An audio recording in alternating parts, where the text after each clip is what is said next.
Hey guys, welcome back to the show for a Sunday Night Live with Sherri Divband. We're really excited to talk with you guys about the timeline convergence, timeline wars, and all this stuff containing or surrounding timelines that we've been talking about and hearing about from a lot of people lately. It seems to be what's hitting the collective consciousness right now because I think there's really something to it.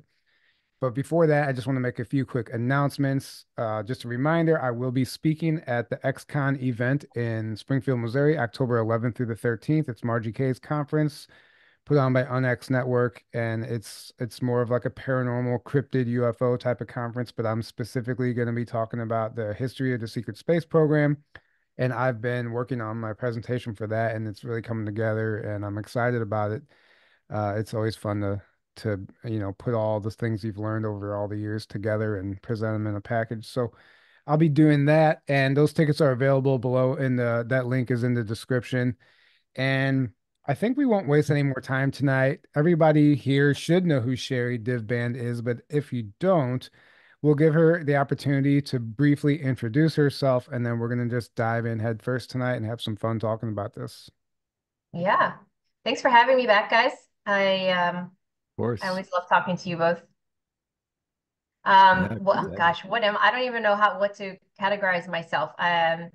Author, founder of Aramis Creative Learning Center, an alternative educational platform for children. I work with psychic children. I'm an ambassador for children, but I also work with adults doing soul healing, which is where I get a lot of the information. So, much like people do QHHT, I do soul reading sessions, but instead I connect with their higher self directly and their guides that come through, whether they're galactic, angelic, interdimensional, various different, there's a plethora. And I'm able to access their past lives, their soul origin. So much information comes through. And I like to share that information without sharing people's personal details because it's really relevant, I think, for the collective. So that's kind of where I get my information from. I'm not a researcher, don't like research, didn't like school, so I'm definitely not gonna, write anything down and get all in the in the depths of the internet. That's not me. But I do learn a lot through my sessions, which is a lot of fun. So that's what the premise of tonight is a lot of information that's come through in my sessions I feel is critical to share with everybody. And I'm already writing another book, so I don't want to wait and write another book, and it would take too long. So we're sharing it now. And you just came out with a book, right? The end Yeah, one? no, no, no. I just released Courage to Change the Freedom Movement right after the last conference that I spoke at with you guys in Correct. June or July. And then I'm writing my fifth book that has to do with animals That's what right I now. saw. Yeah. That's what I Yeah, saw. it's not Okay. done yet. It's in progress. Yeah, I'm excited about that one. That's huge. Yeah. So let's just dive in. So we were just talking beforehand, and for those who don't know, this is a miracle that Sherri's even here tonight. She was sick, and then she was under psychic attack, and with Mhm. help, thanks to Laura Van Tyne, she was able to kind of manage what was going on. And I'll let Sherri tell that story because she'll tell it way better than I can. But it's really interesting what was trying to stop you from sharing this information. So just take it away and tell us what happened, and we'll go from there. Yeah, well, I think it's relevant, and I want to share this today because I think people need to be aware that everybody gets attacked, regardless of where you live, who you are, what you do. I just happen to be very in tune, and I'm attacked quite often, unfortunately, because of the type of work that I do. And I'm out there, I put myself out there. So, I can be a target, just like I think a lot of people are that are public speakers. Um, but what I didn't tell you guys about the story and what I realized is, so I rarely get sick. Maybe once or twice a year, and I recently have gotten sick several times. And I realized that it was that psychic attack that was happening to me. And now I'm putting together what I didn't share with you before is I think that I wasn't meant to get the information that I'm sharing with you right now because a lot of the information that I'm sharing today I received through sessions that I was supposed to do weeks ago. And I came back from Universal for my daughter's birthday. So, there's lots of germs, lots of people that I crossed paths with at Universal Studios one day, came back, but I was one of 11 people and I got very ill. No one else to this day ever got sick but me.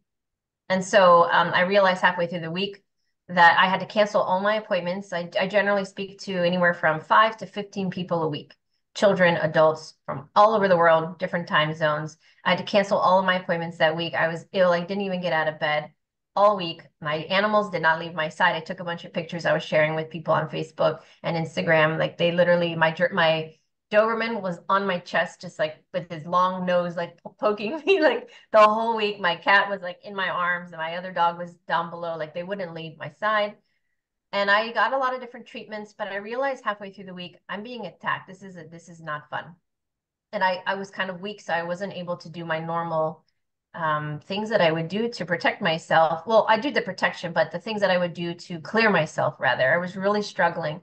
And I have a friend that I've known for 12 years that I would normally call on, and I just kept feeling like she can't help me.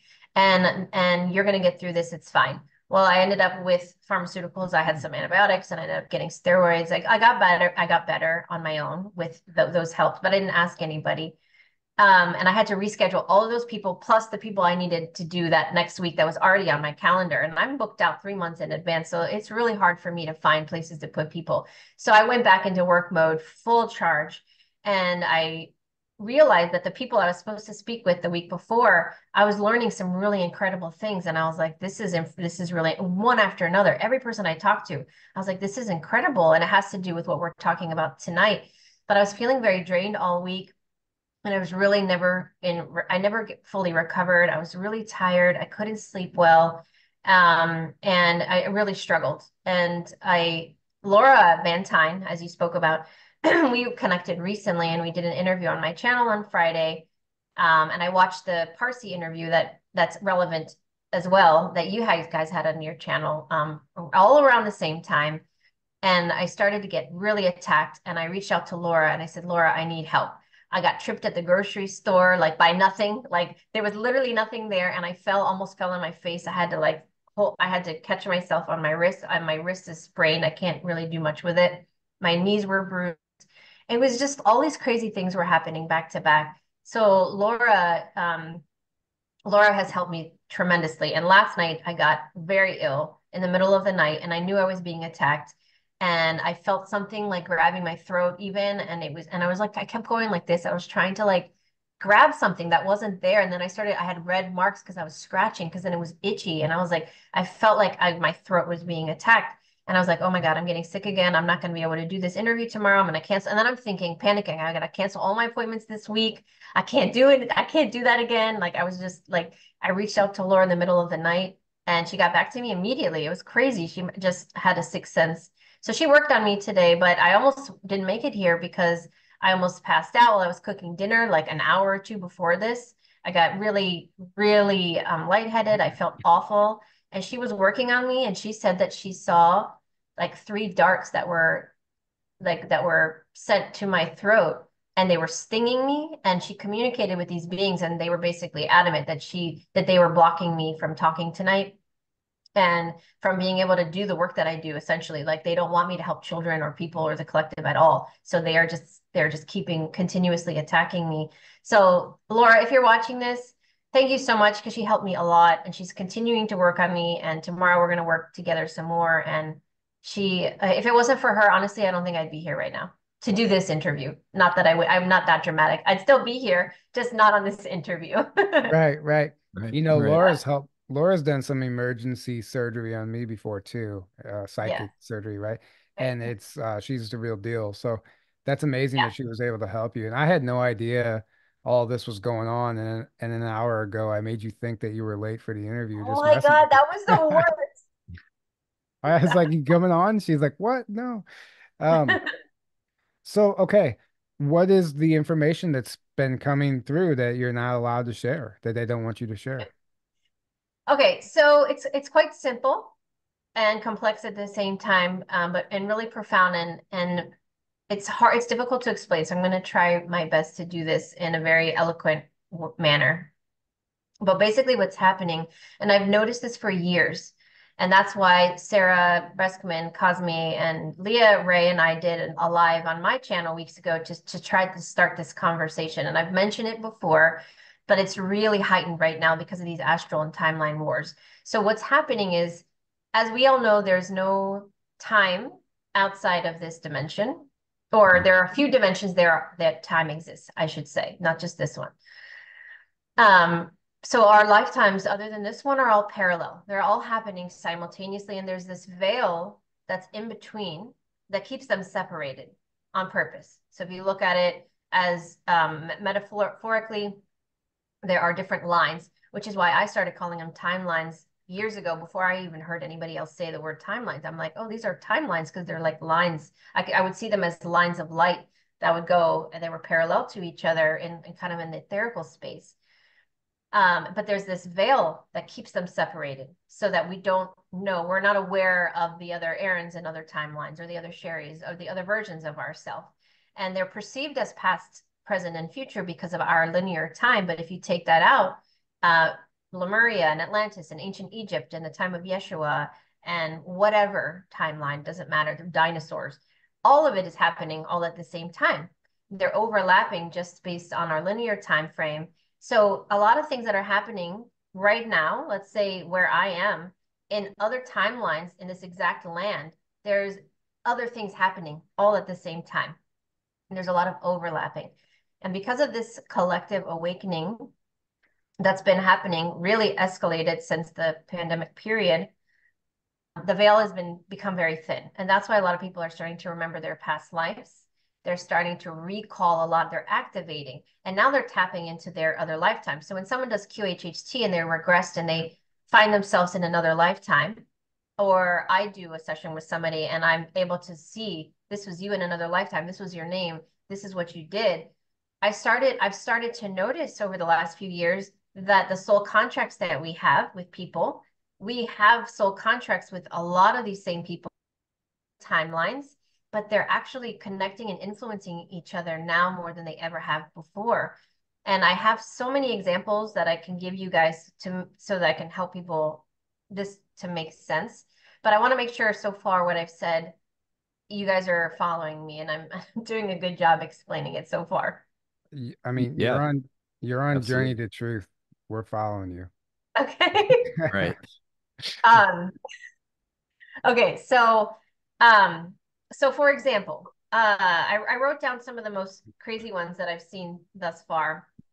And I want to talk about your interview with Partsy because it really actually activated a huge memory of mine, which has caused a cascade of things for me. And I think that it escalated my attack, which is important to talk about because of my connection in other timelines that I'm in that I just discovered and my children are in and that I just discovered that I had no idea about because of that interview. So this Um, is all like a week fresh.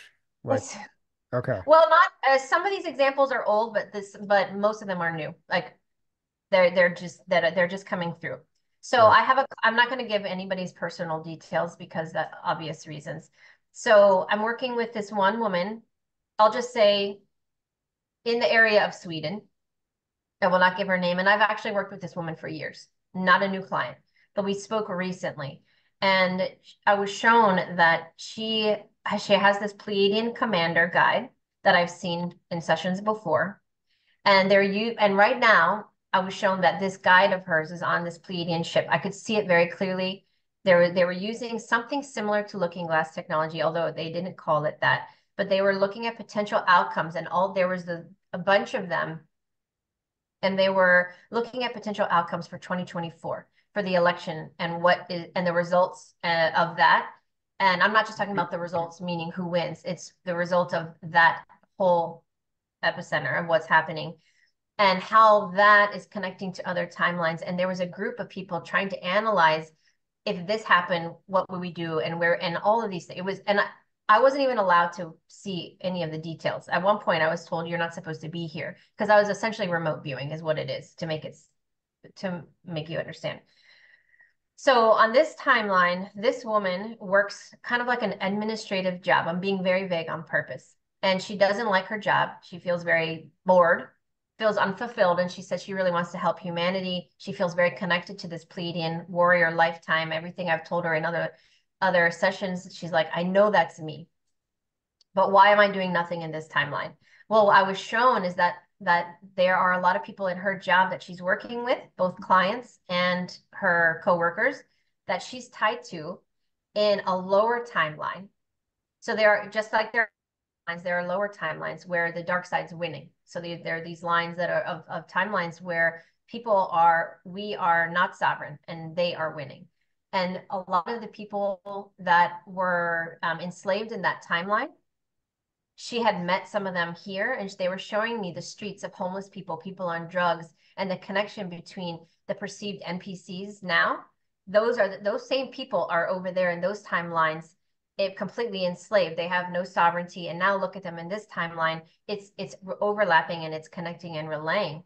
And so basically, what they told me is, for her specifically, you are in a timeline of administration, basically. So you're doing a lot of things in all these other lifetimes, but in this life, we need you to kind of be in the epicenter of a lot of these people that you can interact with that are connected to these other timelines, so you can help change the outcome over there by being who you are here. So it's boring to you here and you don't like it, but you don't understand the outcome and the difference that you're making over there that could then affect those homeless people here that are connected to those versions of those other people, or that are on drugs here, or that are completely checked out. So you're making a difference in a lower timeline to help this higher timeline. So there was so much more to it. I don't want to share too many details because I don't want anyone to figure out who I'm talking about. Not that anyone here would know, but I don't, in case her family is watching or something, if I give too many details. Right. But the idea is we're all connected. So the soul contracts that we have now, we're connected to people in other timelines that are in Atlantis, that are in Lemuria, that are in ancient Egypt. And it's so important how we act here and the choices that we make here, which ties into the Parsi interview, which maybe I should talk about that one next before I keep going, because it makes so much sense to me in my mind, but I want to relay it really properly here because this is so important that I want to make sure that everyone is following me. Well, Because one this, second, Sherry. Can everybody hear Sherry? Okay, somebody said you're quiet. It sounds great to me, but just give us a thumbs up or something if you can hear her. Okay. Okay. Sorry. You sound good to me. Yeah, I think okay, you're okay. I think it was just a little tech issue or something. But go okay. ahead.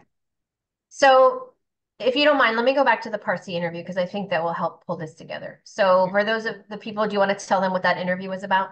Yeah, so it was actually a really powerful interview. It was a guy who's a lifelong experiencer who's been reaching out to us for quite some time to come on the show. And eventually, he was just persistent and not annoying, but like there was something to his story, right? So we finally had him on, and it was like kind of blew our minds. Like some of the stuff he was sharing from his regressions, and you could feel his authenticity in it, right? And he was talking about like a reptilian lifetime and just some other things that he remembered and what was happening in this reality. And it's a pretty impressive story, and it really is. It's getting great feedback, and obviously it's moving people because it caused you to have a recall. And Aaron, I don't know if you want to say anything about it, but I mean, Repeat that one more time. Sorry. no, I didn't know if you wanted to chime in on that that interview about Parsley or not. Um, I mean, it was phenomenal. It was, yeah, I mean, his experiences are pretty mind-blowing, and I mean, it just, yeah. I mean, I don't know what else to say. No, It no, that's was it fine. I was just didn't know if fantastic. you had anything to add to it. But No, um, not really. okay, we'll get back to Sherry then. So what happened after you watched that interview? So I had a lot of activations while watching that video, and I had memory recall, but not about myself, but but really what I want to talk about is his connection to Persia. It's interesting because I've always been connected to the Middle Eastern culture. I've always, like, when I visualize what I think I'm supposed to look like, it's not me, but it's this, like, basically this Persian woman. And so um my husband is Persian. And it's funny, he doesn't want to be called Iranian. They don't, most people who connect to Persia don't like to be called Iranian for this exact reason. So I recalled this lifetime where my daughter and my husband were kind of like royalty in Persia, basically. And they were Zoroastrian, which is what he talked about. So this happened quite early on in the conversation because most people don't even know what that is, and I've Mhm. never met anybody that actually still or whose family still practices. So Zoroastrian it's not even a religion, it's a belief system. It's probably one of the most ancient belief systems there is, and it connects to ancient Persia. And it's good thoughts, good words, good deeds is the very simplistic premise of it, but it's a lot more than that. There's the good and the battle of the good. They believe in the battle of the good and the evil, and it's all about the choices that you make. And I have abided by that for my whole life. I've always thought, you can have good in you and you can have bad. I've been talking about that publicly for a long time, but the choices that you make matter. And that's how you can go to the light. Your choices can go to the light or they can go to the dark. We always have a choice. And I saw this lifetime where my husband and my daughter, now in this life, were brother and sister, and they were royalty. And my daughter's name was Zara in that life. And what is it? Zarathustra, I think it is the founder uh, of Zoroastrianism. And she was named after him in that lifetime. And her great great grandfather was my father-in-law, my husband's father. So, anyways, it's not really that relevant to explain all the details to everybody. I don't want to bore anyone, but I had this profound revelation of the family lineage and how we're connected now. And if anyone knows my daughter, they know like she thinks she's royalty now. Like she thinks like the world revolves around her. And we're always like, were you a queen? Just tell everybody what to do. And she just has this like self-righteousness about her. And so a lot of things clicked and made sense to me about the Zoroastrian belief system and where we are and how it ties into today. And my last name is Divband, which is my husband's, and that actually means demon slayer. And so Wow. when I put all of this together, it makes total sense to me, my ancestry and my lineage and how I'm connected there. But to present day, the reason why that's relevant is when he was talking about the owl and the sun, I knew I had been there before. I was literally driving a car when I was listening to that interview, and I almost passed, like I almost just stopped. I was like so overwhelmed with this emotion, like I've been there too. So he's talking about the sun being the essentially like what the all or whatever they called it, like the essence. And I wrote about this in my book, Courage to Change the Freedom Movement. I talk about the sun rays, those beings that come from the sun, which is the universal heartbeat, like the collective consciousness is stored, like that's where source is. So all of this, like I was like really like there was like fireworks of all of these connections going off during that interview, which is I even texted him Tyler afterwards, and I was like, this was so profound. So tie that in with all of these revelations that I've discovered in my sessions, I'm realizing that humanity right now is in this very specific juncture where our timelines are starting to converge and we are being presented with a choice. And Laura and I talked about this the other night and I had her on my channel. We have to make a choice. You need to choose between the good and the light or the dark. Which side are you on?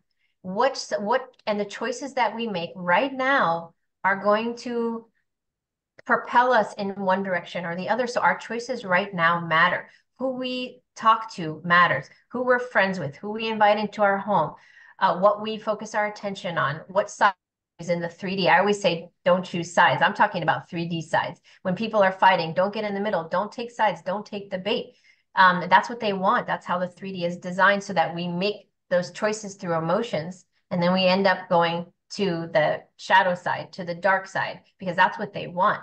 So right now, if we can have the collective really focus their mind on making choices that when you realize from a macro perspective are influencing not only you in this lifetime, but you and many other versions of you in other timelines, and they're all connecting right now.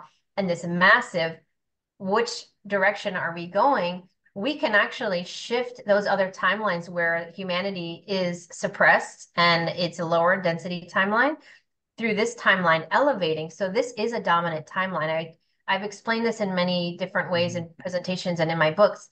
There are dominant timelines, and then there are timelines that kind of fizzle out and they don't actually, there isn't a lot of energy behind it. And at some point, they cease to exist. They're Yeah. just, there's not a lot of amplification of energy behind it. And then there are dominant timelines like Lemuria, time of Yeshua, right now in this ascension period, et cetera, et cetera. So I'm having these sessions with people and I'm being shown specifically how they connect to these other versions of themselves and how it's affecting us now and how it's affecting them there. And I feel like this is such an important topic right now to get to start to discuss with you guys and those listening on the impact of our thoughts, our good thoughts, our good words, and our good deeds, which is essentially what Zoroastrianism is, the Right. fundamentals of it. Right. So much of what you're saying is blowing my mind because I'm writing about that in my book right now. And like some of the exact concepts and stuff you're talking about, I've talked about already in my book, but worded slightly differently. So it just blows my mind because, it's everyone's coming to the same conclusions. We're starting to understand this is a much bigger picture, and this timeline stuff and these other dimensions and these parallel realities and the parallel earth, all these portals and all the stuff that is just not supposed to exist. It's actually really the name of the game. This is Yeah. how it's all being done. Time travel is real. It's not a theory. And it's, if you know where to look, the evidence is overwhelming. It's everywhere. But I think it's amazing that you're sharing all this right now. And I do want to take this political just for a second because, Uh-oh. um, well, so we all know Daryl James. We love him. He's a great friend of ours, a SSP whistleblower, if you don't know who he is. He talked about being at the veteran gym in St. Petersburg, Florida. He's a Navy veteran and he works out at the VA gym. And he overheard some people talking and he overheard the conversation and went something like this. Hey, you're from the future, right? How did you know that? Because we worked in the same program together, blah, blah. He overheard him. Well, long story short, one of these guys ended up being Daryl's neighbor that he became friends with. And he went out to IHOP with him, ate breakfast with him, and they were talking about just all this kind of stuff. And the election fraud came up, and the guy got real nervous because apparently this guy and the other guy, they jumped ship from a collapsing timeline. They worked for a corporation that had a time travel technology, and they actually came to this timeline because it had been solidified, and they had to come back before Trump got into office again. And it was because he got real nervous about the election fraud. He goes, "You don't know what that means. You don't know why they did that." And basically what he said was that the reason they had to blatantly cheat in 2020, like overtly, doesn't matter what people see or hear, we got to get in. He said it because if Trump were to get in, their literal timeline would collapse, but they Yeah. manipulated it so they can continue that timeline for 4 more years. Well, it's at the breaking point again. So these guys had to come back from the future to the time to 2022 or whatever it was, and in this four-year window before Trump gets back in, before that timeline collapses because they saw it collapsing. And it's just really interesting. Like, Daryl just talks about this stuff nonchalantly. I'm like, wait, this is kind of a big deal here, you know? And we hear this stuff, but we forget about it. So anyway, Yeah. yeah, That's such a perfect example. And that actually reminded me, Laura and I spoke right before we talked because she did this emergency psychic surgery on me. God bless her. And what she saw was that there was this convergence of like she was shown like a bunch of like something matrix like all these wires coming together, and like the dark side is they're trying to converge the timelines, to their benefit, and I'm blocking them. I'm not saying I have all this power. We all individually and collectively are doing our part in blocking them is what I try to say. I don't want to ever sound like I'm have a big ego because I promise you I don't. But basically because I'm working and public speaking and I'm helping children and I'm helping adults, I am pulling those timelines basically from them, and they're trying to stop me. So their timeline convergence is way different than the timeline convergence that I'm seeing. So they have their agenda, we have our agenda, and they're different.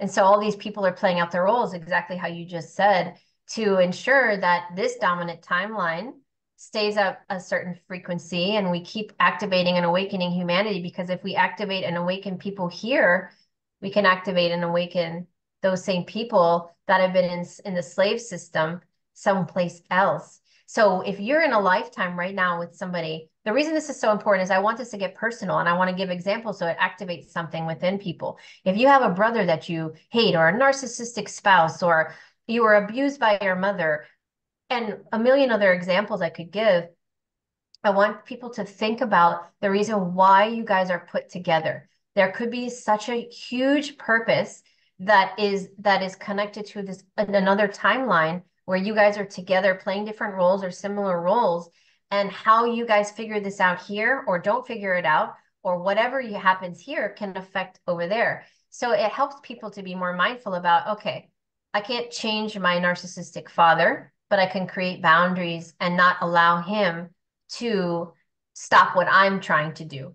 So it shifts your thought process and the choices that we make and who we allow into our life and who we don't. So one really crazy example, I have so many, I have like 6 or 7 here, but I want to give, there was this one. So I have this man that is in the northern states of the country. I'll just say Montana because you'll be able to figure it out. And I don't think this would be giving anything away. I saw this man from another universe. When I did his soul reading, I'm like, you are not from this universe. And when you came into, and you were kind of like a guardian of new universes or aspects of universes. And this particular man is connected to the consciousness of Tiamat. So when Tiamat broke off, who is the life giver of all, or many, not all, Gaia was created when they split off of Tiamat. His soul chose a fractal of his soul, a large fractal of his soul chose to become a guardian of Gaia because of his connection to Tiamat. So from the time Gaia was created, he has been a guardian on this planet for millions of years, and he has not left. So could he be considered indigenous? Sure. But he has merged his consciousness with the earth elementals. So he has many lifetimes or many versions of himself as Sasquatch or a fairy. And in this particular life, he lives in Montana because he's a guardian of the Nirumbi. I wrote it down because I didn't want to say it wrong. The Nirumbi tribe. Have you guys heard of the little people? Oh yeah, yeah. Okay. I mean, I've heard of the little people. I didn't know they were called the Ruby Well, tribe. I don't know. There's probably more than one type of little people, but this particular Nirumbi tribe is connected to the indigenous people of this particular part of Wyoming and Montana. So this is where it gets crazy. He's been communicating with the little people time, and he's had many lifetimes as just a tree or a rock or just water. So he's very connected and very in tune with the earth. He's never really felt like he fit in here since he was a little boy. All he wants to do is be out in nature. And when to heal himself, he goes up into the mountains and comes back down and he says, I feel better. So I'm like, let me see what's going on. So he's connected to this Nirumbi little people tribe who are fifth dimensional beings. And just like anyone, doesn't matter who we are, there are good and bad. Well, this Nirumbi tribe at some point split, and there were the good ones and the bad ones, if we want to just make it very blanket right now. A very elementary explanation. And the dark ones started working with the fourth dimensional beings and wanted to take over the sacred sites so that they could have control. So it was a power thing. And they started to go to be more dark. So there lies their Zoroastrian choice. They went to the dark instead of the light. And so now there were two factions of this tribe. Well, in this lifetime, this man and his father struggled their whole lifetime. And his father is one of those little people, or the Nirumbi tribe, that is on the dark side. And he wants these portals and these sacred sites for them. And now they're in this life together as father and son trying to work this out. And his father, he's passed on now, and he did everything his whole life to put his son down, never wanted him to inherit the land that they had. I mean, it's just one thing after another. They clashed their whole lifetime. And what I discovered in that life is that the dad was part of this Nirumbi tribe. And in this lifetime, he's trying to make sure that his son didn't do his job of being a guardian of these portals in this life to make sure that these sacred sites remain untouched. And so there's so much more to it than that. But there's the reason why him and his father had such a tumultuous relationship. And right now, I couldn't even see where this man, once he crossed over, he is reunited with the Narumbi tribe, the darker ones, and they're in the fourth. But I couldn't see where they weren't. They were hidden. It was like I wasn't invited to go in. And honestly, I didn't want to go there anyways. But he has now reunited and he's made his choice. Now he's back with them. His whole life, this man has struggled.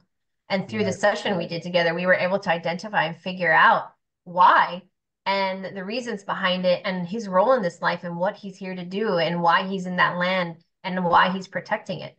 So that's many dimensions, many lifetimes, because there were many times he did that. So that's another example that I wanted to share. Yeah, and it's interesting about the little people. So, there's in Mexico, they're called the Alushas, the little people. They're like little people. And my friend who was born and raised in Cancun, he told me about them. He was like, Yeah. everyone there knows they're real. Like it's not even a theory. Like, and if they basically they protect the land. And if you try to build somewhere without getting their permission and building an altar, like things just go bad. And they'll Yeah. like come and destroy the job site, whatever. And like, Exactly. and the times that they haven't done it, it's been major damage, bridges have collapsed and all this stuff. Anyway, it's interesting that they're little people. And then you're mentioning that these little people, guardians of the portals, right? How the little people got assigned, maybe because they can stay hidden easier. I don't know. But it's really interesting. It's a fascinating concept to think about these little people guarding these I portals. mean, I think they reside in the fifth dimension and they're guarding the portals that interface between the third and the fifth. So they're guarding to make sure. And this fourth dimension that's in between is where some of them have now decided to reside. And so they're trying to steal the portals for them. It's just like this crazy, again, these astral wars that are taking place and how they relate to people here. And why do people incarnate? Why do so many people feel like they don't belong? That they're different, that nothing they do is right. Nothing they do is fulfilling because they are truly not from here. And they come in here and they volunteer to be guardians, to be grid workers, to be light workers, to do ancestral healing. Oh my gosh, I have so many examples of ancestral healing, but I want to talk about this one woman in Hawaii who I've also been working with for years. She's connected to Lemuria, and she goes in and she swims and heals the ocean by going in and swimming early morning, and she places crystals, and these crystals are placed in these certain rocks and she's guided to go there. Well, there's another version of her in Lemuria as a high priestess, and the exact spots that she's placing these crystals underwater are above water and that I could see, and there are these sacred temples there that she is a guardian of, that she works in, and they are under attack. And so in this timeline, they're underwater, but they still connect. And so she's here as a guardian or gatekeeper. And so she's guided to put these crystals that are charged with Lemurian frequencies, and she puts them and embeds them in the coral, and it's healing. The energy here is healing the energy there, and they're both connected. It's like these portals of energy are created, and she is the kind of the emissary between the two. And I've seen a lot of that. I have probably a dozen clients in Hawaii that are doing similar things in different places near volcanoes, et cetera, et cetera. So a lot of the people are working to guard the land and the sacred sites, the portals, the vortexes, in forests, in oceans, in deserts. So there's a lot of that going on. Um, how much time do we have? I have a few more examples I can give. Plenty of time. Sorry, I wasn't trying to be rude. I was trying to look up Half hour something at least. to Okay, you. okay. Do you have to go somewhere? Me? No, no, no. I just Oh. want to make sure no one's bored. Are people interested in Oh what I'm yeah, saying? no, sorry. I Oh was yeah. literally trying to look up something to like validate what you were saying, but go ahead. I wasn't trying to be Are you rude. fact checking me, Tyler? No, I'm trying to add to something that I couldn't I'm Fact kidding. remember checking anyway. you. I'm totally messing with you. Okay. So this is a crazy one. I don't know a lot about Anunnaki. My husband's like a super huge interest in Anunnaki. Again, I don't research. But I had a session with a woman recently who lives in the US. That's all I'll say. She has three children and a husband, two kids with this man, one in a previous marriage. This is extremely crazy. So her husband is kind of like this womanizer in this life, and he is like flamboyant, charismatic, outgoing, like really well spoken type of guy, but kind of this like superiority complex. And there's a lot of stuff I could say. I just don't want to get too specific in her life in case people hear this that could know. Her husband, he is connected to the Anunnaki ancestry. So he's Anunnaki essentially. And basically, he was around during a period of time, as well as his family, like his dad, and as far back as it goes, where the Anunnakis, here we go, there's a split between we want to help the people and we don't want to. I'm not getting into no little Enki argument. I'm not even using their names. I'm just saying that there was a period where some wanted to help the people, the humans that were created, and some didn't. And her husband happened to be the one that felt that they were gods and superior. So they've carried this throughout their lineage of looking at women as sexual beings for their benefit, and taking advantage, and like this God complex superiority. And somewhere along the line, he became a hybrid with a reptilian. And her son can see her dad as a reptilian, and the wife can see her husband as a reptilian with a tail, and a little bit afraid of him. So, long story short, she's connected to Andromeda and also connected to Lyra. And so she has two of her children come in to help be her guardians to protect her from his ancestry, because she's been attacked a lot through her lifetime. And her son is connected to him, and he's kind of mirroring him and his behavior. And here goes the Zoroastrian connection again, because this lifetime, what's going on is he still has a connection to the Anunnaki ancestors, both good and light. And right now he is channeling both, because she said, I see the good in him, I see the dark in him. Well, this guy wants to get into politics, and he's he's someone that wants to be involved in everything, and she's like, but I think he's doing it for the wrong reasons. Well, I said, well, it looks like the darker aspects of the Anunnaki lineage that he's connected to are pulling him into being more of this arrogant, God complex, self-fulfilling, service to self motivated person, but he still has this connection to the good side. And right now he's being used as a pawn for them to do the work that needs to be done here, both good and bad, depending on where he's connected to. And his wife is in his life right now to help influence the good to come out of him.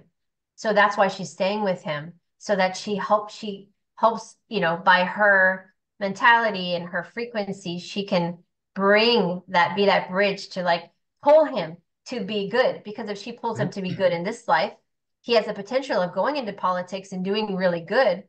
And that will also influence the Anunnaki timeline of what he's doing over there.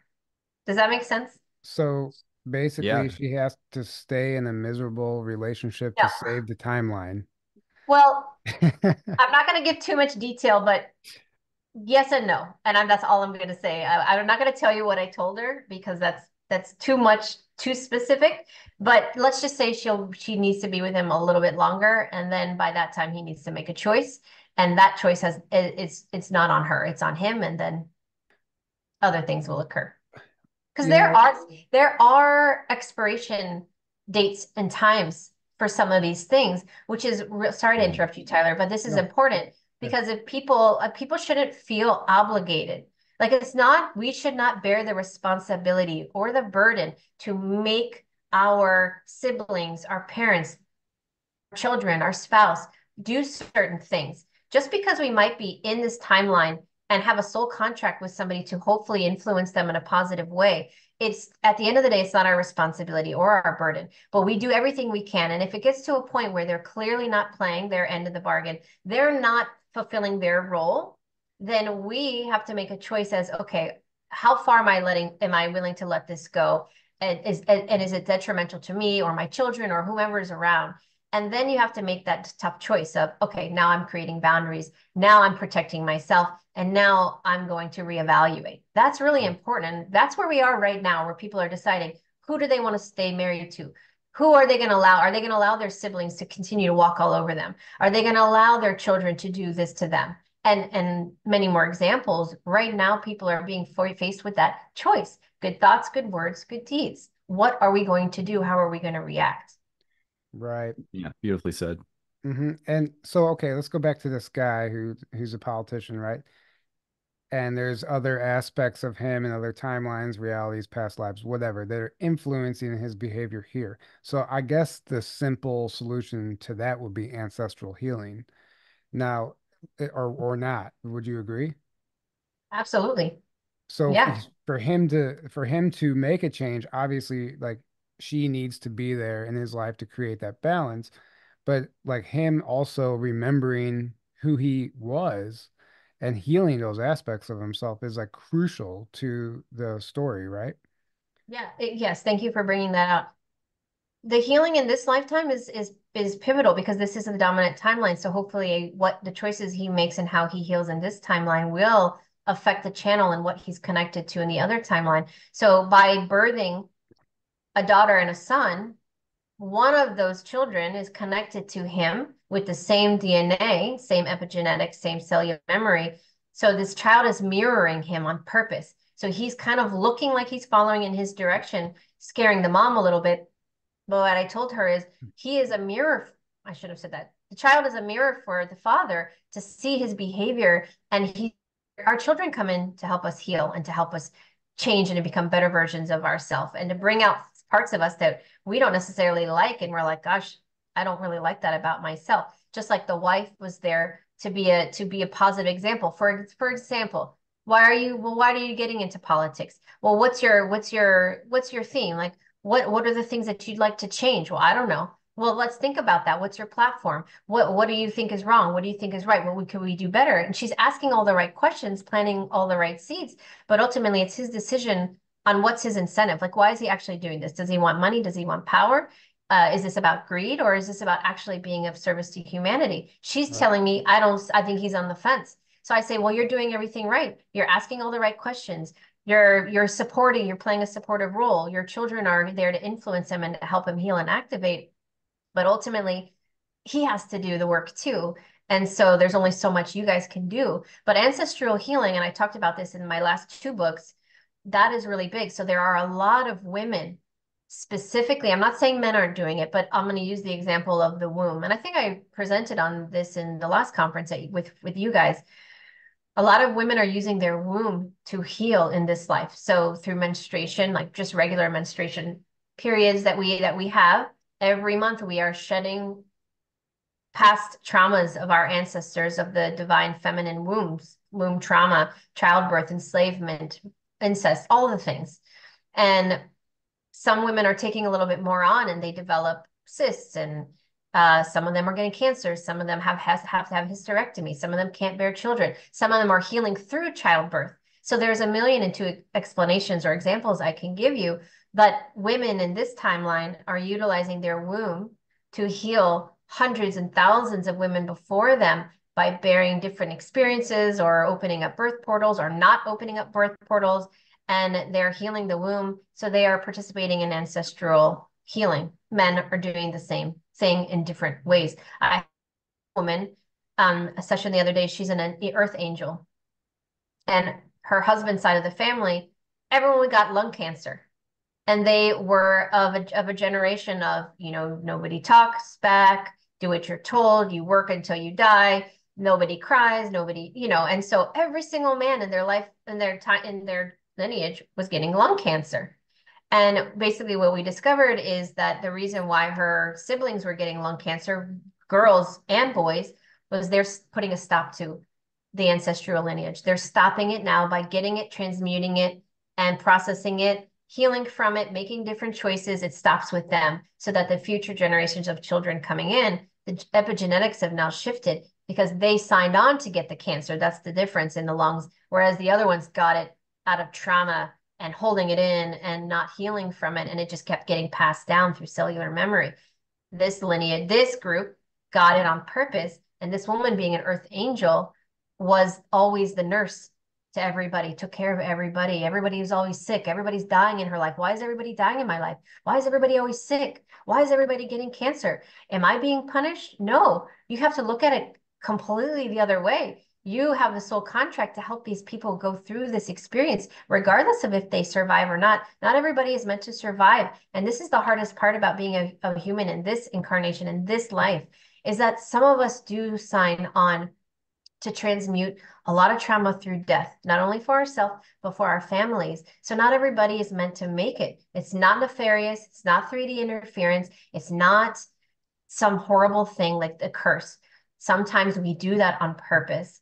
And so I was trying to explain to this woman that your brother didn't make it because X, and your father didn't make it because he was doing this, but your sister has lung cancer now. I believe that she's supposed to persevere through this and transmute it, and she probably will make it.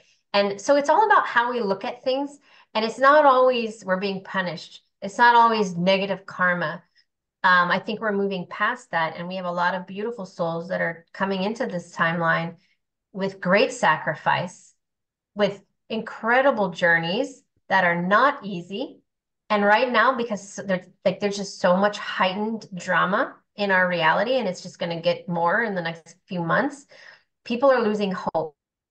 And they're contacting me and the voice of God technology and the parasitic kind of mentality of affirmations and satellites and all of this that's being emitted is really hooking onto people, because people are losing hope and they're worried and they're frustrated. Why am I alone? Why are most starseeds alone? Why can't they have a family themselves? Why do they not have children? Why do they feel abandoned? Why are they the only one in their community that will talk about this stuff? And then they contact me and they're suicidal. I feel like I've failed my mission. No, you haven't failed your mission. If you think about the collective starseeds as columns in a coliseum, we are the pillars that hold everything up. We stand in our integrity, we stand in our light. It's lonely a lot of times because we're the only ones foreseeably around us, but we anchor our light. We have a transmission to the galactic. We have our pillar of light, which is our body, our conduit, and then we connect deep into the earth. And we have this beautiful cosmic and universal connection, and we're all connected, but we're all separated at the same time. And we feel like we're the only ones. And where is everybody else? And why am I being punished? But if you look at the macro again and you look out, we're just pillars of light all spread out all over the place, so that with the foundation is strong, so that we can hold the space, so that people around us can activate and awaken every single day, every single moment. People are waking up, they're activating, they're finding their truth, they're looking, and they want their sovereignty to be activated again. They realize the free will is convoluted and they're making different choices, and it's having an effect on the other timelines.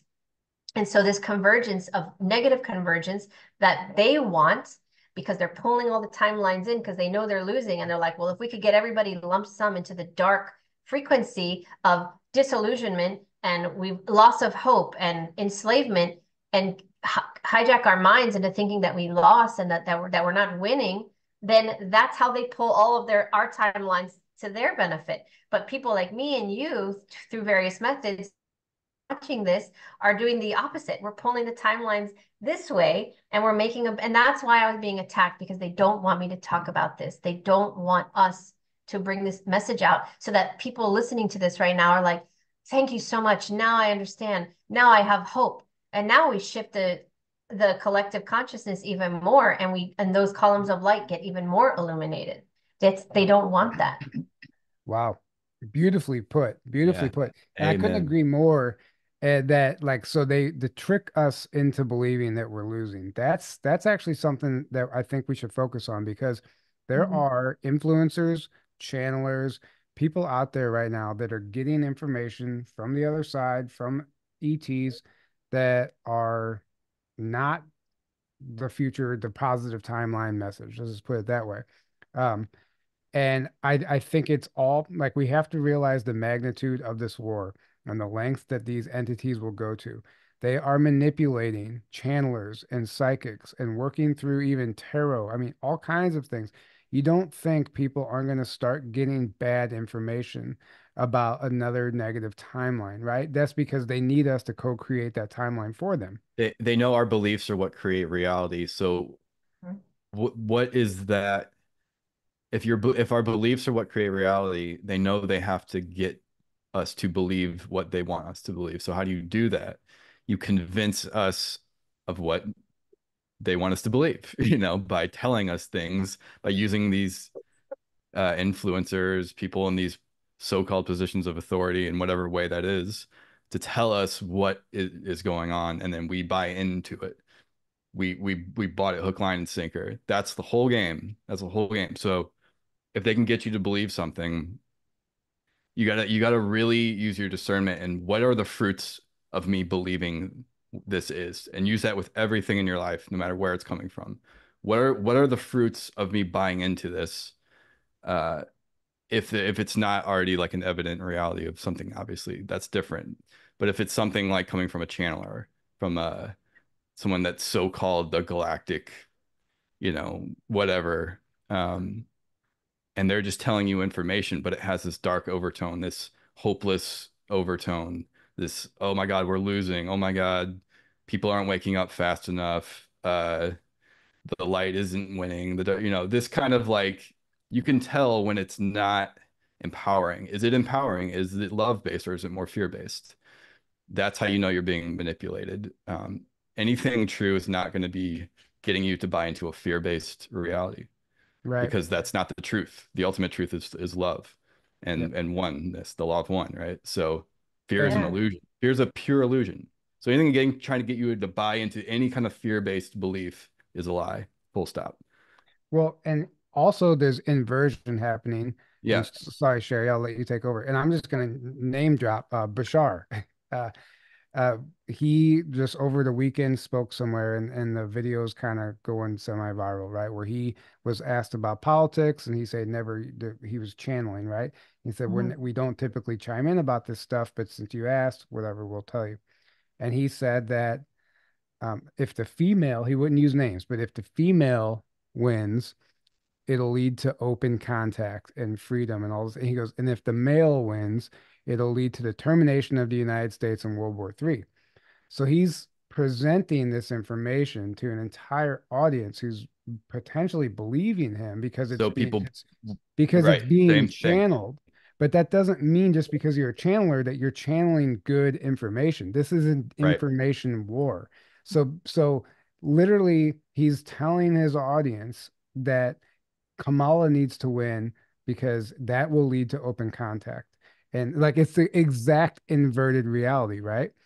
yeah. Yeah. And It's the same thing the like media does. It's the same thing we see, everything. We're bombarded with, here's what we want you to believe. Here's what we want you to believe. Well, that's what he's now doing right. too. And that doesn't mean he's always been, because 95% or more of everything I've heard from him has been amazing and spot on.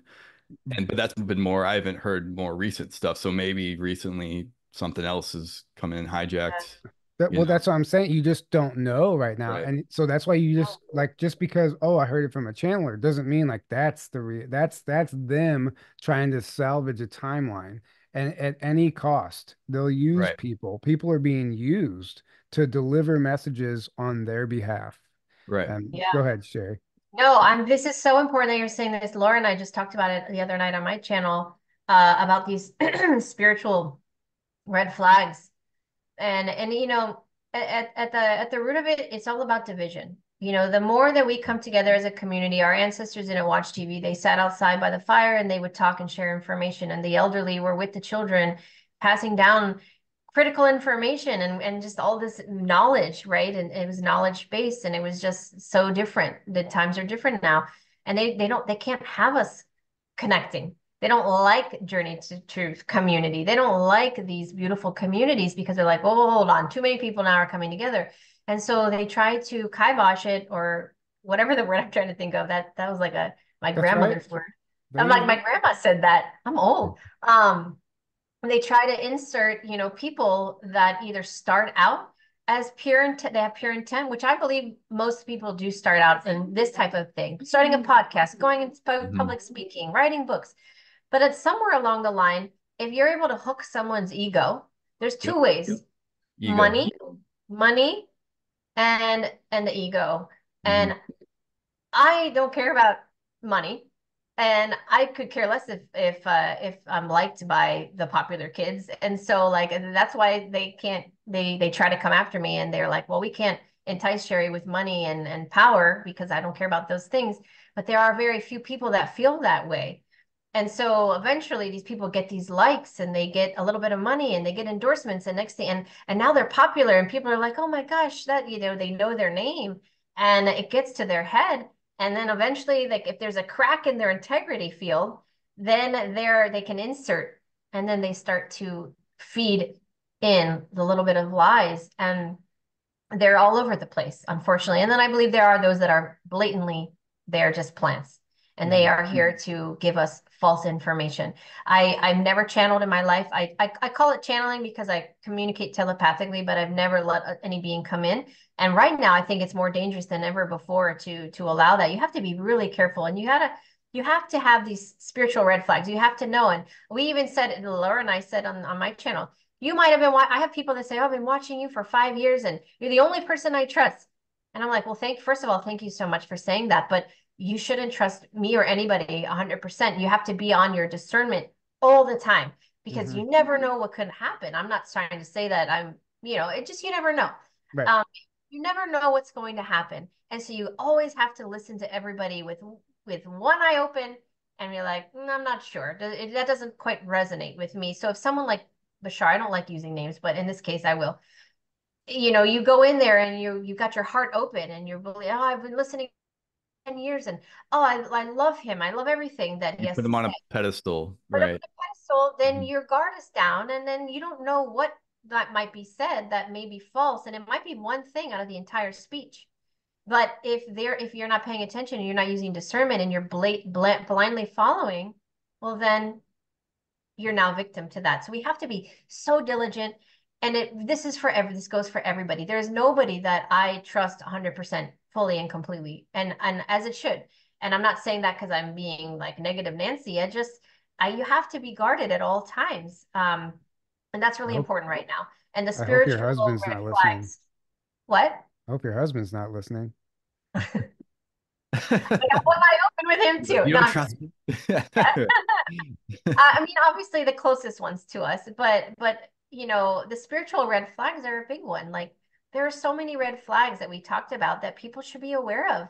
One is just trusting your gut, and we always second guess, like, oh man, I knew that. I felt that person was off, and I didn't listen to myself. And we're like, well, okay, Right. dust yourself off, and you'll do better next time. That's fine. Don't go into the guilt spiral because that will get you in a loop that I've Well, talked about many and you Yeah, times. and you just learned a valuable lesson.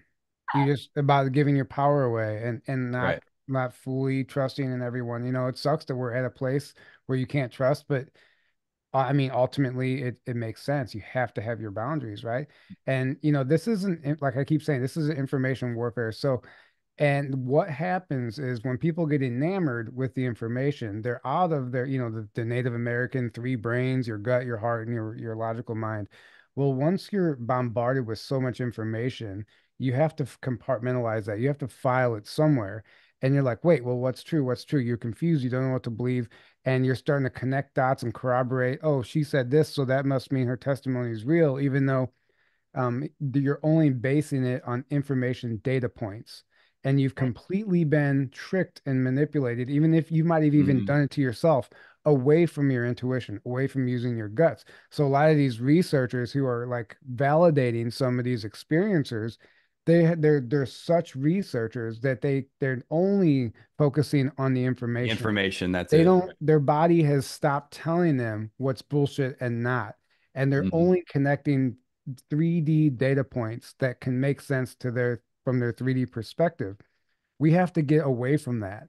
Like you have to be able to just feel somebody, be in their presence, Feel look their at energy. yeah, look at their Right. picture and it tells you Look at an their picture. entire, yeah, Right. Yeah. it tells you an entire story.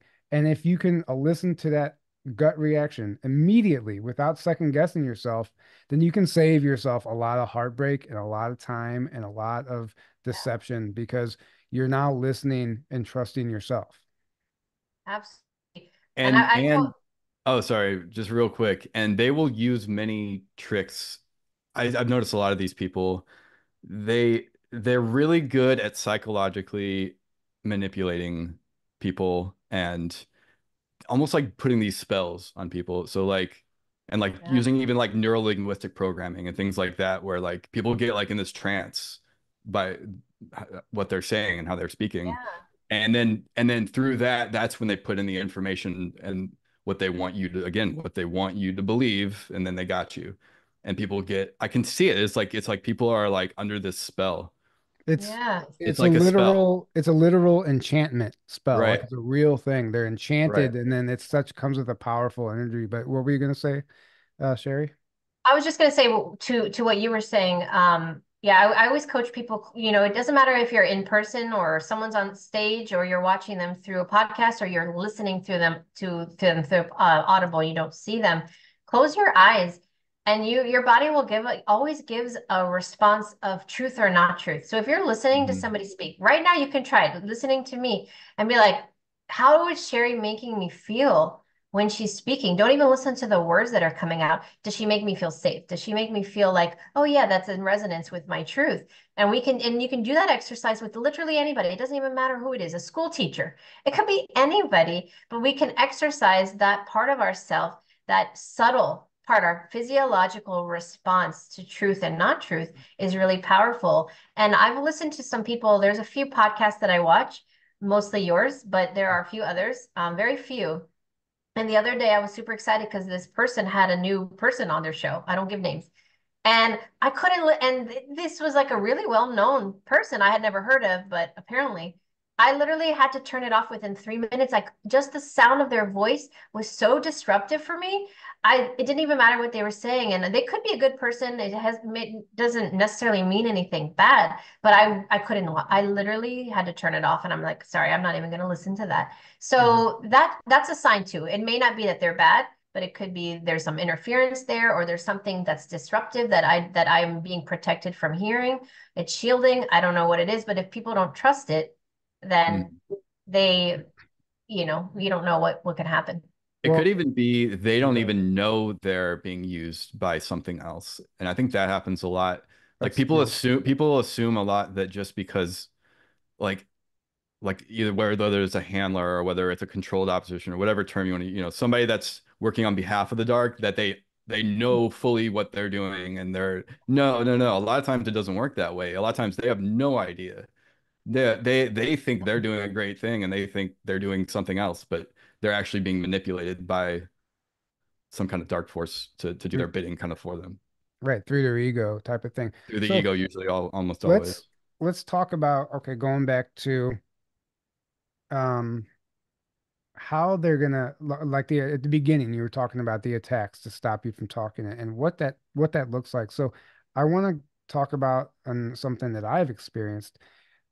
They don't always attack you personally. A lot of times, an attack will show up in the form of new people entering your lives. And I know you touched on this earlier a little bit, Sherry, but like I can't stress enough to be careful who you allow into your life right now, because sometimes they work through the other people who aren't maybe as spiritually enlightened or whatever, as protected as you are, and they have their guard down.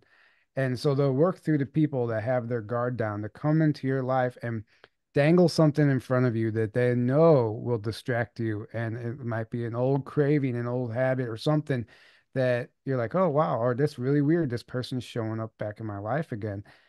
Really pay attention to that and ask questions, because you and you know what you want and what you don't want. And sometimes things that you don't want are dangled in front of you because you used to want them and they Yeah. used to control you.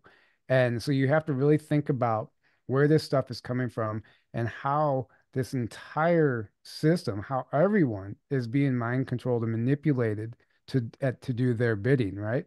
And I don't know if you want to add to that.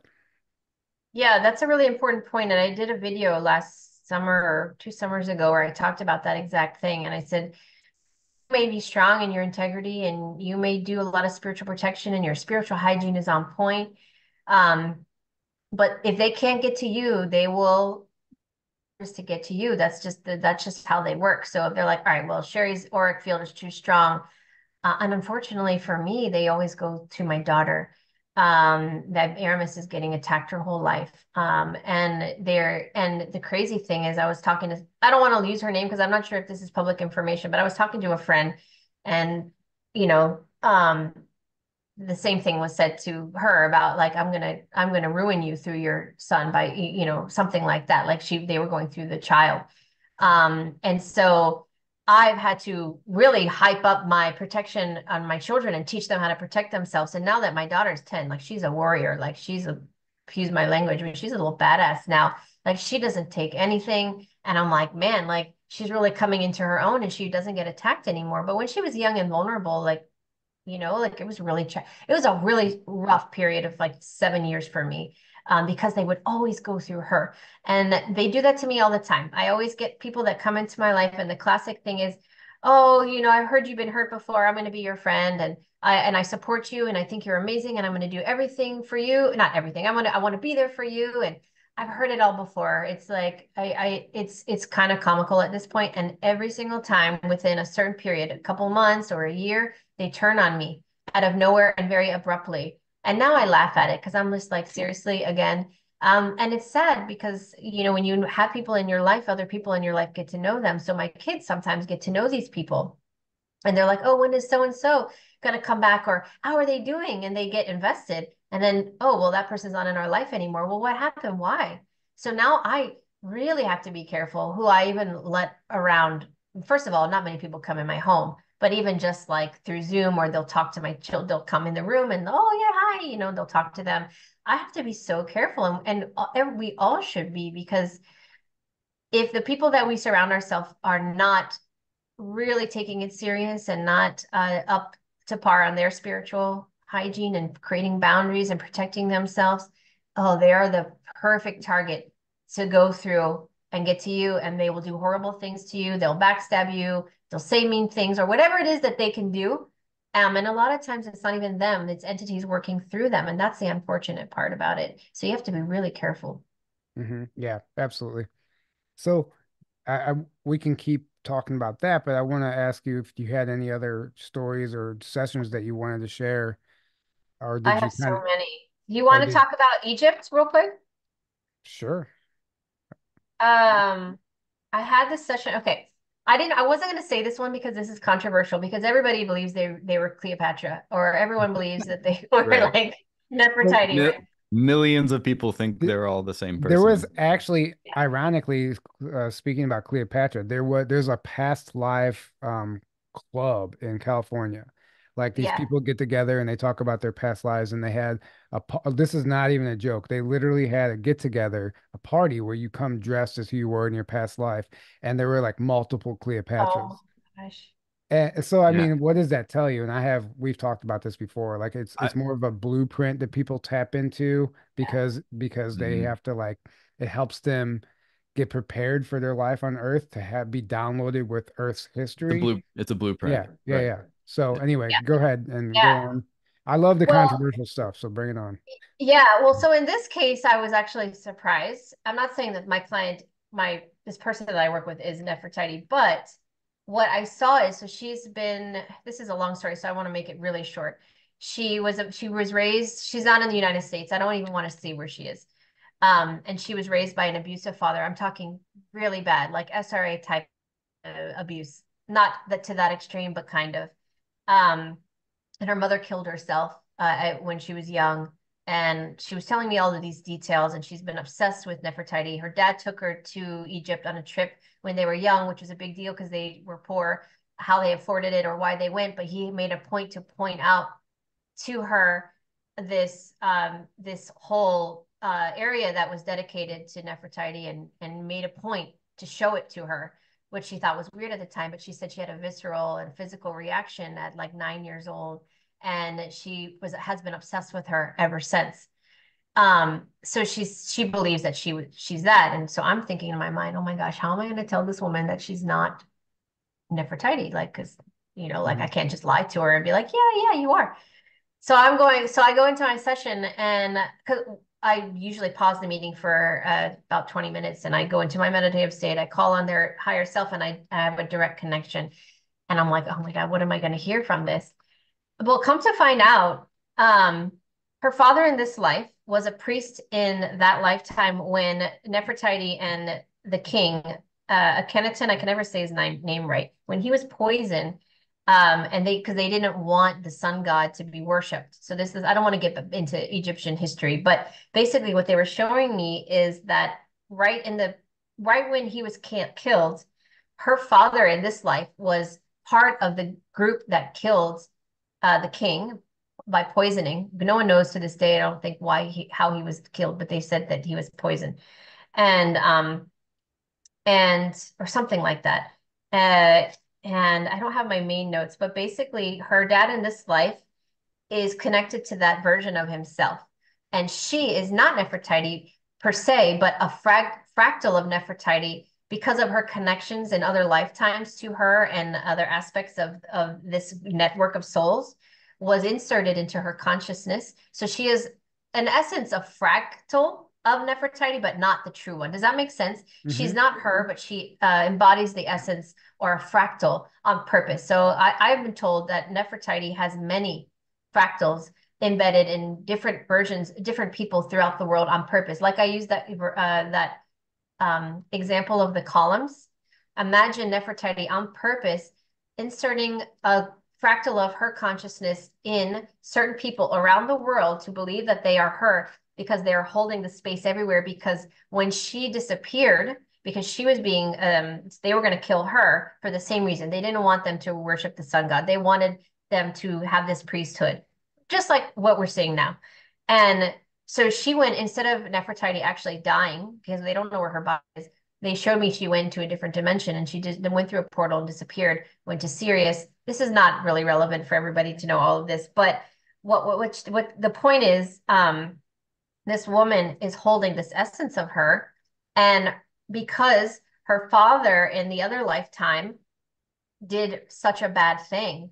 And so now they're trying to weigh it out here in this lifetime by her working it out with her father. But he was clearly like pure evil in this lifetime. So now what she's supposed to do is heal from this experience and heal the ancestry. So she could heal the ancestry of her, not herself now. It connects to the timeline of Nefertiti and all of the ancestors that connect to her that may have been killed as a result of the priesthood taking over and all the wars that took place as a result of that. And so there's this connection.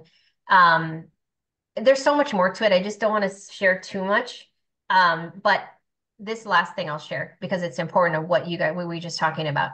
Her dad somehow was able to connect her to someone in another country through the internet. I don't know if it was Facebook or what it was.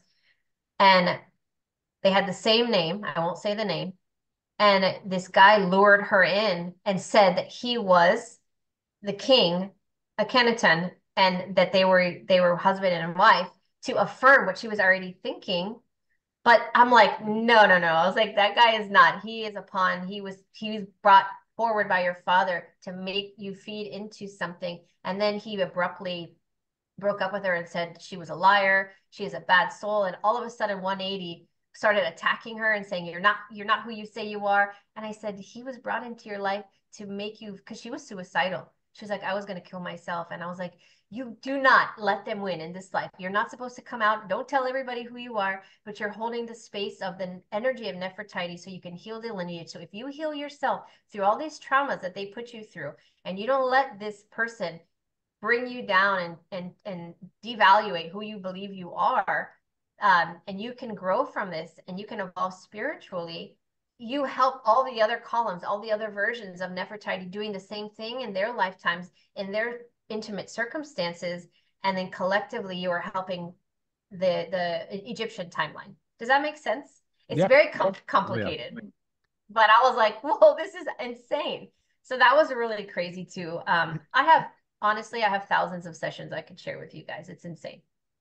So the benefit of placing a fractal of your soul in multiple people in multiple timelines, essentially, I guess would be to keep that energetic footprint like grounded to this reality, right? Because for whatever reason, whatever signature, everything's frequency, whatever frequency that Nefertiti carries is crucial to the existence of Earth, let's just say.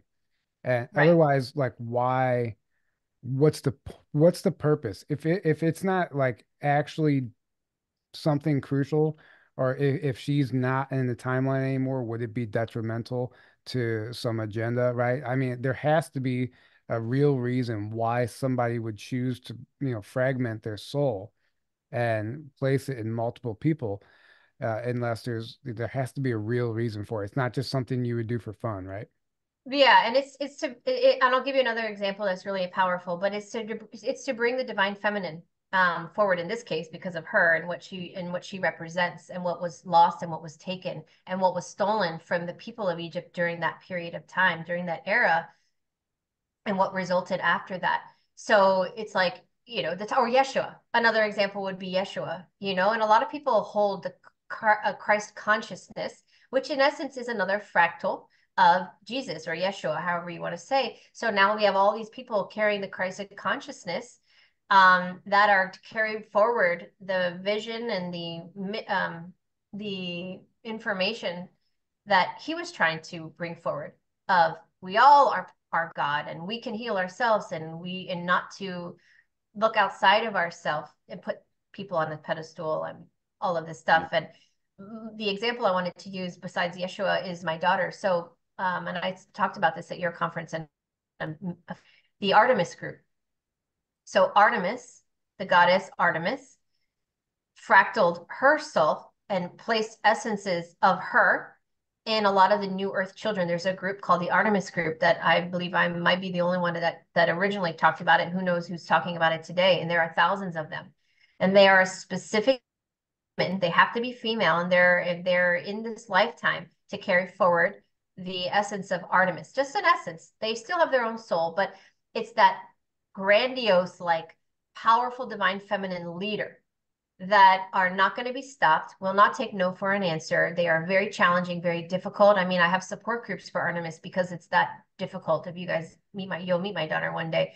She's chilled out a little bit, but they are like, they're just, there are no words. But why create such a being? Why do we need a fragment of Artemis here? Why do we need that? Because the divine feminine has been suppressed so much that we need what I think I embody, the divine feminine, much more peaceful energy. Like I'm the motherly, like healer energy. I'm opposite of that. I bring forward this warrior spirit that's connected to Persia. And that was this righteous Persian like princess or whatever she was, now bringing in embodying the Artemis essence. And she's meant to be a future leader. But I'm talking about the leaders that don't take no for an answer, that will not let a man ever tell them they can't do something. And they're a movement. They represent something huge that's going to occur. And there are thousands of them all over the planet. I have met probably 30 of them that are my clients that are anywhere from the age of just maybe 2 to 40s. And they're all the same. It's like carbon copy personality. So that's another example of a Nefertiti, Yeshua, or an Artemis. Does that make sense? Why they would put that essence in many people? Right. It sounds you're describing my niece. I wonder about her. Um, yeah, so that's fascinating. It really is fascinating to think about that, and these are important conversations to have because there are people out there that don't take it this far. They'll get information from a QHHT session or just any regression, right? And they'll hold on to it. And you have to really, you can't just trust that either. Like you really have to dissect this stuff and figure out how it fits in. Like, yeah, okay, you're getting this information, but what role is it playing? Is this really who I was, or is this a message that's trying to tell me something? And you have to really start digging deeper because you can't have five Cleopatras showing up at a party. Yeah. So you got to figure this stuff out. And it's fascinating. I think it's amazing that you're sharing this stuff. Yeah, well, thank you guys for letting me come on. I mean, there's never a dull moment. I mean, I write a book and then like months later I'm like, "Oh my God, I need to write another one." There's so much. I mean, it never stops. Like the amount of information Yeah. my brain is filled with, I feel like I'm like the cloud and like I'm being pinged like put more money in because you've taken up too much space. Like that's how I feel sometimes. I'm like I need to tell somebody something or I'm going to burst because it's so much. Like at the end of the week sometimes I feel like I just read a 1,000-page book because my brain is filled with so much information. I'm like, I just have to write another book, I guess. I'll just have to present this at the next conference. I'll have, and It's great. But I feel like part of my journey and why I'm have these gifts is because this is part of it, because I meant to share this. And this is why I'm writing my next book. Because I think the animals, people don't realize I have 22 years working with animals, being an animal communicator. I know so all the stuff I've just told you, we could do like 5 interviews on just animal sessions and what I've learned about animals and their role with people.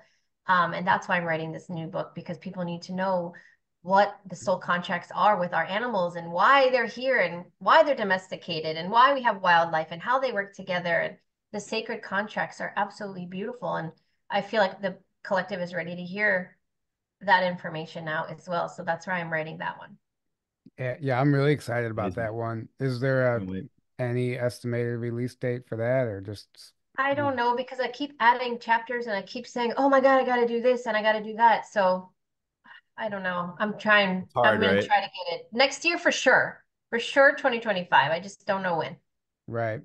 Yeah, so That's I went through that. It's like you'll never Yeah. get the book done if you keep at some point you got to be like, all right, it's Well, done. I'll cut myself off at some point. If I have to do a part two, I'll do a part two. right. There you go. That's funny. That's where I'm at too. I have so much stuff. I'm like, I can't put all this in one book. I'm starting to realize, Hmm. Yeah. because it's just for one, I don't know. It just I don't want to like When you release have a this lot of thing. information, it's so Yeah. hard. You just Yeah, can't put everything in one book. right. There's You don't no want to way. overwhelm people. They won't finish it. So it's Also better to that. give them these Right. bite-sized, like smaller books, and then Right. they'll appreciate it, you know? Right. Yeah. Right. Or however you want to put your information, because books, you don't have to just do books. There's people that do Hmm. webinars or videos or whatever, or what's just Yeah. speak, whatever. It's like you can't put everything into one talk or one book or you Hmm. gotta decide Right. what's gonna, yeah. Yep. It's hard though. It was so hard for me with my book. And now, but I have like all this other stuff I want to put in the next book that I'm planning on. I haven't started yet, but it's gonna So happen. yeah, this has Good. been great. I feel Yeah, like thank you I so much. um It's we been can keep amazing. going if you want. We can wrap it up if you want, how depending on how you're feeling. But I think we covered pretty much Yeah, everything I that. think that's enough for information for one night. I don't want people to get overwhelmed. So I think we covered a lot. So I thank you guys for letting me come on and share this information. And I hope, more importantly, I hope that people that are watching this and will watch it over the course of the next few weeks as they catch up, they find it beneficial. So let us know, um, if this helped you. Hmm. Yeah, To absolutely. summarize, just recognize your soul contracts serve a bigger purpose. So if you're really struggling right now, just take a moment to be in a neutral space without emotion and really evaluate the people in your life, why they're there, what could be the purpose. You don't need me to tell you what your soul contracts are. So don't feel like, oh my gosh, I have to have a session with Sherri. Like that's not the point of this. You can do it on your own by just simple meditation and just grounding yourself and saying, what could be the reason? And then if it's something where you just need to create boundaries to heal and learn to let go, that could be part of it. Or it could be, okay, maybe I'm with this person for a reason and we need to try to work things through and just recognize that what we do here, again, good words, good deeds, good thoughts. Like that's really important principle right now. And I think it helps people decide like the choices we make right now really are important and they matter. And they not only matter for ourselves, but they matter for other versions of ourselves, but also each other all over the world, all through different dimensions in time and space. So really try to be the most authentic version of yourself and work every day to be that best version of yourself by healing, by going within, by not getting distracted. Don't divide. Don't talk bad about other people. Forgive and release judgment and just focus on yourself and your life. And I promise you, you're going to be just fine. And don't succumb to the distractions. And then you will be able to be at a space of neutrality with high integrity. And then you will be able to make the right choices. That's it. Like, if that's all we take away from today, then I think that that's a good start. Bravo. Mic drop to that. Mic drop. That was well Yeah. rehearsed, Sherry. No. No, it was beautiful. You nailed it. And I really love that you're talking about decisions we make here affect other versions of ourselves. That's something we don't think about. And I think vice versa too. And Vice versa. yeah. So that's a very fascinating concept. Things we don't think about. And it's hard to remind ourselves that that's the reality of the situation. because as soon as people turn off this interview, something's going to happen where they're going to get distracted and they're not going to think about what we just talked about. And if they let too many distractions like daisy chain, they're going to like they're not going to you're not going to actually start to integrate this stuff into your life and remember it. So it's important that Mhm. we constantly have these reminders and these conversations. So thank you. Yeah.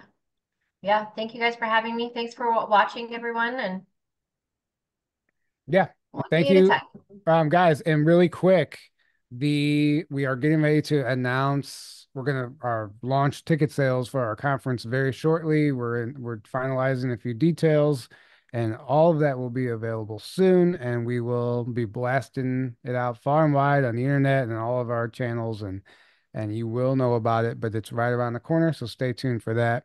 And don't forget to check out our website, journeytotruth.online, and our Patreon. It's only $5 a month. And our next webinar is going to be on a history of the secret space program. It's going to be kind of modeled off of the presentation I'm doing at Margie K's conference, but we're going to expand on it and we're going to turn that into our next webinar. So stay tuned for that. And I think that's it. We're going to go ahead and wrap this up. We love you all. We can't do this without you. Thank you so much, Sherri, for, battling through the flames to even get here. We appreciate that. And we'll have everyone send you some love and some protection because I know it's not easy to talk about this stuff and deal with what you just went through. So we Thank thank you you. for that. Thank you. And Yes. let me get to the page where I can end this live here, and then we'll go ahead and do that. All So, all right, good night. We love you guys. And right, until next guys. Thank time, you, have a great Sherri. evening. Bye. It's amazing. Bye, guys.